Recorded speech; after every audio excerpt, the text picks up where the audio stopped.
भव भव के उद्धारक त्रिकालदर्शी तीर्थंकर महाप्रभु भगवान महावीर स्वामी के चरणों में वंदना करते हुए परम आराध्य प्रसिद्ध वक्ता जैन दिवाकर कुलसी चौतमल जी महाराज साहब,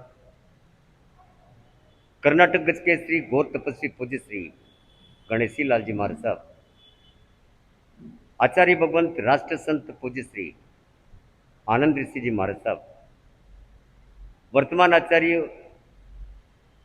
पूज्य श्री डॉक्टर शिव मुनि जी महाराज साहब, मेरे कुलाचार्य रत्नवंशी आचार्य पूज्य श्री हीरालाल जी महाराज साहब, तेरा पंथ आचार्य पूज्य श्री महाश्रमण जी महाराज साहब के चरणों में वंदना करते हुए मेरे आस्था के एवं पूज्य गुरुदेव राष्ट्र संत कमल मुनि कमलेश जी महाराज के चरणों में वंदना करता हूँ। पाठ पर विराजित पूज्य श्री अभिजीत कुमार जी महाराज को वंदना करते हुए पूज्य श्री ऋषभ मुनि जी महाराज साहब और जागृत मुनि जी महाराज साहब को यथा योग्य वंदन अभिनंदन करते हुए धर्म सभा में उपस्थित सभी धर्म प्रेमी भाई और बहनें, आज का विषय हमने देखा जन जन का धर्म और जैन धर्म। ये शब्द मेरे को अतीत में लेके गया और अतीत की बात है जब मेरी आज से 2012 में दीक्षा हुई और दीक्षा के तुरंत बाद जब सार्वजनिक उद्बोधन देने को कहा तो मेरे मुंह से एक अनायास बात निकली कि भगवान महावीर स्वामी को अब स्थानकों में मंदिरों से बाहर हटाओ और चौराहे पे बैठाओ, इसको जन जन का धर्म बनाइए। हर व्यक्ति के मन में जैन धर्म के प्रति आस्था और विश्वास हो, ऐसा कार्य करें। उस समय मेरे को बोला भी था, क्या बोल दिया आपने। और आज उस बात को याद करता हूं तो आज वो सार्थकता प्रतीत होती है। मैं शुरू से एकता का पक्ष धर रहा हूं क्योंकि अभी हम जब देखते हैं हमारे संतों के द्वारा हमारे जैन धर्म को क्रियाओं के अंदर बांट दिया और क्रियाओं में बंटने के कारण क्रियाओं के नाम पर टूट होने लगी। एक उदाहरण से समझाता हूं। भगवान इंद्र के यहां कुछ पाप इकट्ठे हो गए और कुछ पुण्य इकट्ठे हो गए।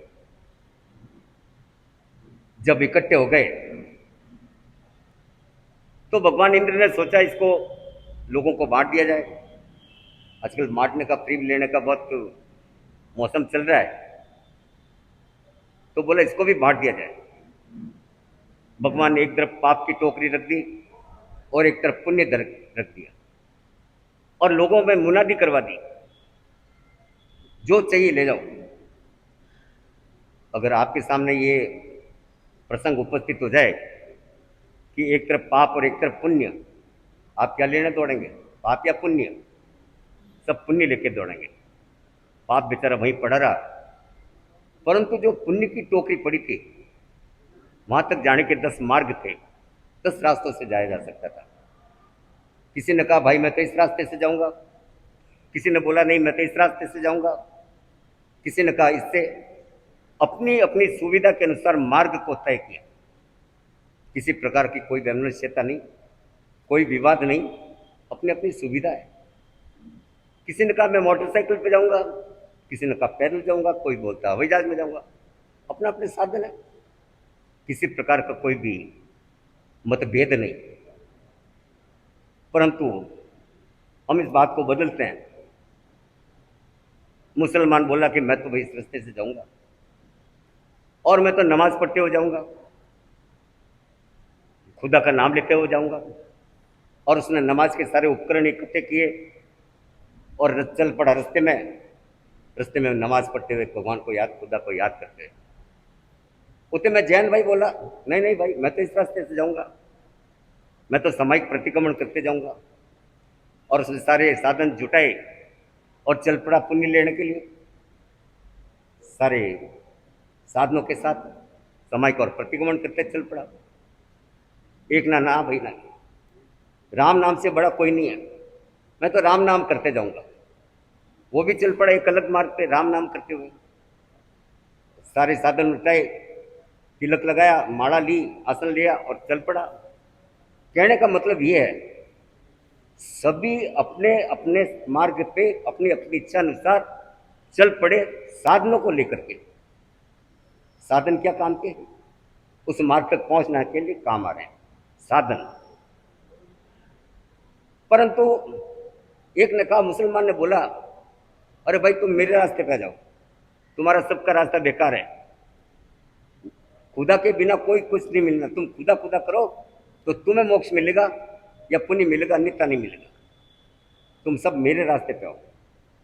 जितने जैन भाई बोल पड़ा, अरे सब बेकार की बात है, वीतराग धर्म सबसे श्रेष्ठ है, तुम मेरे रास्ते पे आओ, सामायिक प्रतिक्रमण करने से तुम्हें मोक्ष मिलेगा, अन्यथा नहीं मिलेगा। जितने वो राम राम करने वाला बोल पड़ा, अरे नहीं भाई तुम सब बेकार बोलते हो, तुम्हारी बात बिल्कुल खराब, राम नाम के आगे कुछ भी नहीं है, तुम राम राम करते चलो तब तुम्हें मोक्ष मिलेगा। यहां मेरे कहने का भाव यह बना, सब अपने अपने रास्ते में चले, रास्ते को पथ कहते हैं, और पंथ के ऊपर हमने एक बिंदी लगा दी और उसको बना दिया पंथ, और पंथ का करके संप्रदाय, और सब आपस में लड़ने लग गए। धर्म के लिए कोई नहीं लड़ रहा है, साधनों को लेकर लड़ रहा है। मैं नमाज पढ़ के जाऊंगा, मैं प्रतिक्रमण करते जाऊंगा, मैं राम नाम करते जाऊंगा, साधनों को लेके लड़ पड़े, साधना के लिए कोई नहीं लड़े, और पुण्य तो वहां की वहां पड़ा रह गया, बीच में मर कब गए सब। आज हमारी स्थिति यही है। हमारे इन संतों ने अपने हित को साधने के लिए अहंकार के वश होते हुए पूरे धर्म को क्रियाओं में बांट दिया और क्रियाओं के नाम से झगड़ा करने लगे, और इसके कारण जहां एकता होनी चाहिए थी वहां बिखराव हो गया। परंतु सब हमें एक होना बहुत आवश्यक है, और एक होने के लिए सबका मानसिक सामंजस्य बहुत आवश्यक है। अभी 3 साल पहले एक चातुर्मास हुआ, 5 महीने का चातुर्मास था। उसमें भी हमने देखा सारी परंपराएं, दिगंबर, श्वेतांबर, मंदिर वाले, तेरहपंथी, ये सब मिला के सभी 6 पर्यूषण पर्व किए गए, 6 पर्यूषण पर्व। मुझे बड़ी ग्लानि हुई, हमारा इतना सा तो मुट्ठी भर तो धर्म बचा हुआ है, सब तो खत्म कर दिया हमने, और इतने सारे हमने भेद मतभेद कर दिए, और उसमें भी अहंकार, बड़े बड़े संत का अहंकार पोषित हुआ, और उन्होंने 6 पर्यूषण पर्व की एक पर्यूषण पर्व भी नहीं मना सके। और यहां से हमारी फूट, अगर हम इसी तरह से टूटते फूटते रहे तो आज इस सभा मंडप में भी आप दृष्टि डाल दीजिए, आपकी आंखें खुल जाएगी। हमारे काले बाल कहाँ हैं, युवा पीढ़ी कहाँ है? अरे चिंतन करें, मनन करें, किसके बाहर, किसके सारे आप इस धर्म को चलाएंगे? आप और हम सब सफेद बाल वाले बैठे हैं, आज नहीं तो कल ऊपर का रास्ता अपनाना है। चिंतन करें, हमारी युवा पीढ़ी कहाँ गई? युवा पीढ़ी के बिना हमारा धर्म नहीं चलेगा। इसलिए इसको मतभेदों में मत डालिए, मत मतांतरों में मत डालिए। अरे भाई आप तेरहपंथी हैं, हम भाई संप्रदाय हैं, वो मंदिर वाले हैं, वो कुछ क्रिया वाले हैं, करो ना अपनी क्रिया, कौन मना करता है? परंतु स्वयं को श्रेष्ठ बता करके दूसरों पे अंगली उठाना, ये हमारा धर्म सहन नहीं करेगा। बात आने जाने की होती है, जब एक संत दूसरे संत को, कुछ क्रियावादी भी होते हैं हमारे यहाँ, कुछ आधुनिक विचारधारा के भी रहते हैं, और जब दूसरे पे अंगली उठाते हैं, ये हमारे सब मोबाइल करते हैं, ये हमारे सब पंखा चलाते हैं, लाइट चलाते हैं, ये कोई महाराज है क्या? मैं कहता हूँ हम महाराज हैं या नहीं है, परंतु सामने वाला तो महाराज हो ही नहीं सकता, क्योंकि उनको देख के मेरे प्रति राग क्यों हुआ, द्वेष क्यों हुआ। और द्वेष है तो राग भी है, और जब संतों में राग और द्वेष आ जाता है तो संतत्व सब चूर चूर हो जाता है। इसलिए इस धर्म को जन जन का धर्म बनाना है। जन जन के धर्म बनाने से पहले कभी जैन का तो धर्म बना लीजिए, सबसे पहले जैनियों का धर्म बनाइए, सब मिलजुल के रहिए, अपनी अपनी क्रियाएं पालिए, परंतु दूसरों की क्रियाओं पे अंगली मत उठाइए।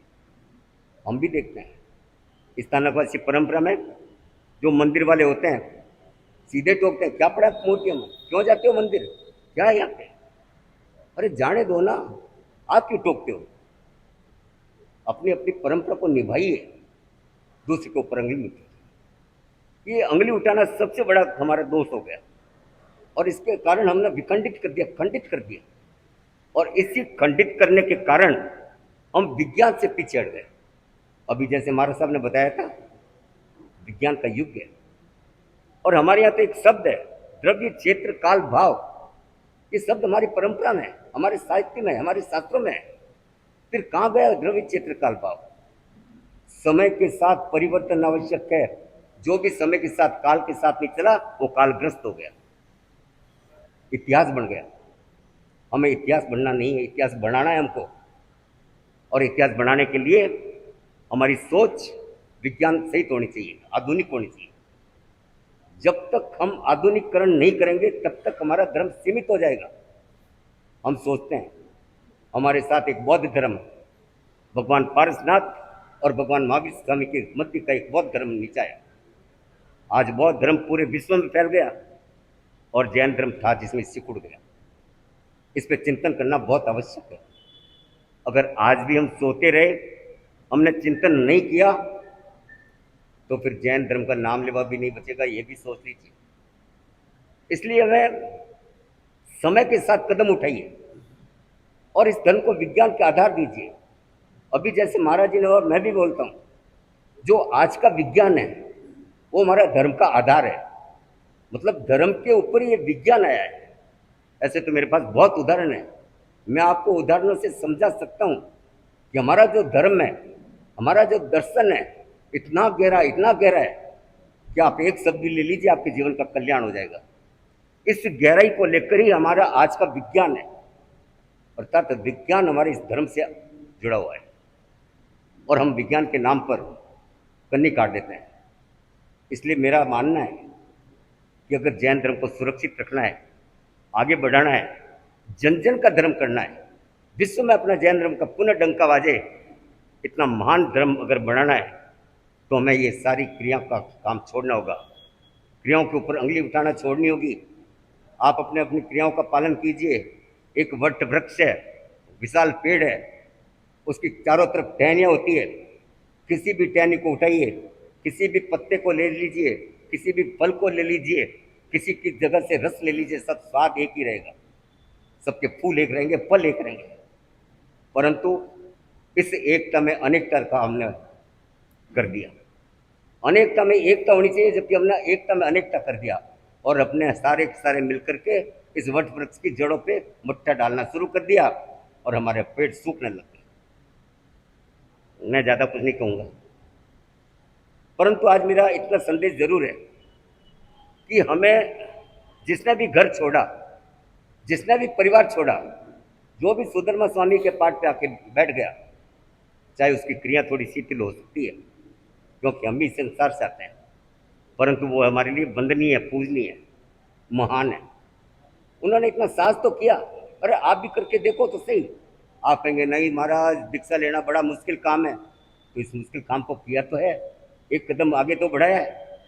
इसलिए कोई भी सुधर्मा स्वामी पाठ पे कोई भी हो, किसी परंपरा के हो, चाहे वो दिगंबर हो, चाहे श्वेतंबर हो, चाहे वो क्रियावादी हो, चाहे वो आधुनिकरण के हो, हमें सबका वंदना करना, सबकी सेवा करना हमारा काम है।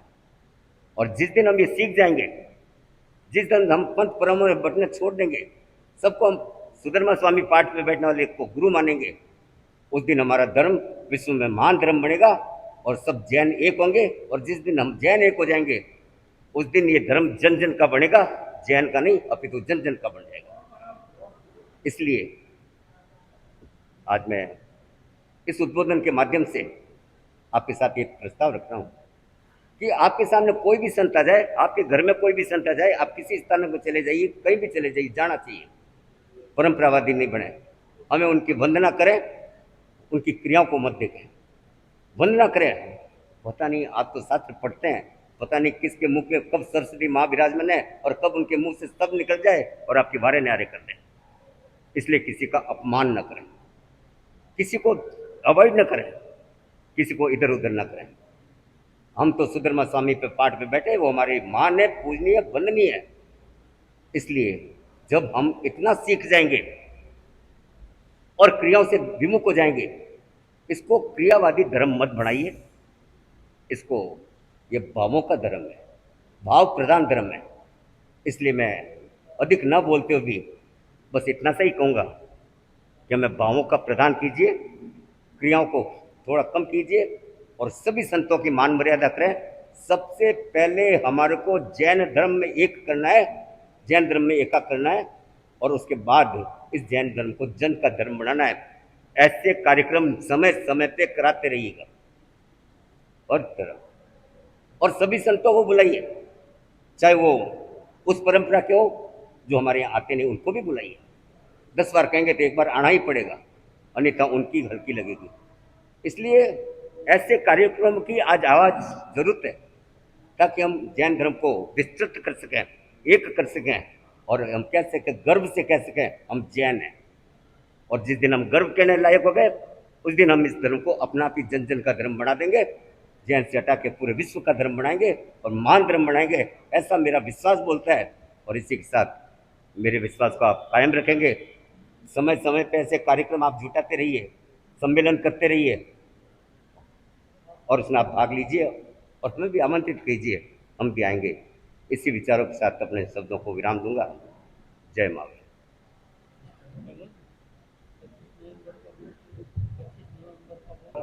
मेरा यह चौथा चतुर्मास है। इससे पहले मेरे जब चतुर्मास हुए तो हर चतुर्मास में मैंने एक सम्मेलन कराया था, पहले छोटे स्तर पे, उसके बाद बड़े पे। इस बार भी हमारा एक सम्मेलन कराने का और विषय हमारा यही है, जन जन का धर्म, जैन धर्म। 25 नवंबर को हमारा या 26 नवंबर को हमारा करने का मन है, जो पूरे दिल्ली क्षेत्र का रहेगा। दिल्ली क्षेत्र को ले रहे हैं, परंतु उसकी गूंज पूरे हिंदुस्तान में रहेगी। हमारा ये प्लानिंग चल रहा है और इस कार्यक्रम के बाद हम इसके ऊपर काम करना शुरू कर देंगे। आप सभी उसको ध्यान रखें और उस कार्यक्रम को आगे बढ़ाएं ताकि हम गर्व से कह सकें हम जैन हैं।